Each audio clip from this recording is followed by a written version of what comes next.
Assalamualaikum warahmatullahi wabarakatuh. Perkenalkan, nama saya Sri Ramadanti dengan NIM 50120016 dari kelas 5A Ekonomi Syariah. Di sini saya akan memenuhi tugas matematika ekonomi keuangan dari 4 materi, yaitu baiklah, materi pertama yaitu pengantar matematika ekonomi dan keuangan, yang dimana asal dari kata MTK itu berasal dari kata matein, yang artinya mempelajari atau belajar. Dalam hal ini, matematika juga mempunyai kelemahan, yaitu bahasa matematis tidak selalu mudah dimengerti oleh ahli ekonomi, sehingga saling menimbulkan kesukaran. Yang kedua yaitu para ahli ekonomi yang memiliki pengetahuan dasar matematika ada kecenderungan, salah satunya membatasi diri dengan memecahkan persoalan matematika. Dalam hal ini, matematika ekonomi dan ekonometrika mempunyai pengertian, yaitu ekonometrika sendiri yaitu pengetahuan yang berkaitan dengan penerapan statistika untuk menganalisa data-data ekonomi. Adapun data ekonomi terbagi menjadi dua, yaitu dalam hal matematika dan dalam ekonometrika. Dalam hal matematika yaitu model dan deduksi. Deduksi itu sendiri adalah kebalikan dari induksi karena dia lebih khusus dan lebih terperinci dalam menarik kesimpulan. Sedangkan data ekonomi dalam hal ekonometrika yaitu induksi dan pengolahan data. Induksi sendiri diartikan sebagai salah satu cara untuk menarik kesimpulan yang umum digunakan oleh para ilmuwan. Materi yang kedua yaitu konsep dasar matematika dan bisnis. Matematika ekonomi merupakan suatu ilmu yang diterapkan sebagai pendekatan dalam mempelajari analisis ekonomi. Sedangkan matematika murni adalah suatu disiplin ilmu yang diterapkan pada seluruh elemen matematika itu sendiri. Sedangkan matematika ekonomi adalah suatu ilmu matematika terapan yang hanya diterapkan pada dunia ekonomi. Model ekonomi merupakan pola dari suatu teori ekonomi yang dinyatakan secara variabel, diagram, dan matematis. Adapun contoh-contoh model ekonomi yaitu bisa berupa tabel, grafik, fungsi, dan skema.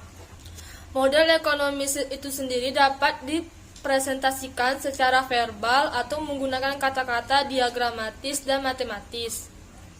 Matematika itu sendiri dapat digunakan dalam berbagai ilmu lain seperti ekonomi mikro, ekonomi makro, metode kuantitatif, ekonomi keuangan, serta ilmu-ilmu lain yang membutuhkan alat analisis dalam pendekatannya.